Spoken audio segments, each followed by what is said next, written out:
ഞാനൊരു 26 gram protein കഴിക്കാൻ വെച്ചു അൽഫാം. നല്ല പെയിൻ ഉണ്ട് ഇവിടെ, പക്ഷെ ഒന്നും കുഴപ്പമില്ല.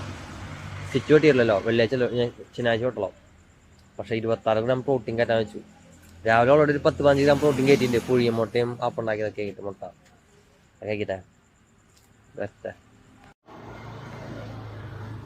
കറക്റ്റ് ടൈമിങ്ങാണ് ഗൈസ്. ഭാഗ്യം ഇവിടെ പ്രത്യേകിച്ച് ആരുമില്ല, അത് സുഖമായി. പക്ഷേ ചെസ്റ്റ് പീസ് ചെറിയൊരു കഷ്ണം കുറവുള്ള പോലെ തോന്നുന്നുണ്ട്. എനിക്കൊന്നും ആവില്ലത്. ഞാൻ സലാഡ് ഒന്നും കൊണ്ടുവരാൻ പറഞ്ഞു. നമ്മൾ എന്ത് ഫുഡ് കഴിക്കണം സലാഡ് മസ്റ്റ് കഴിക്കണം.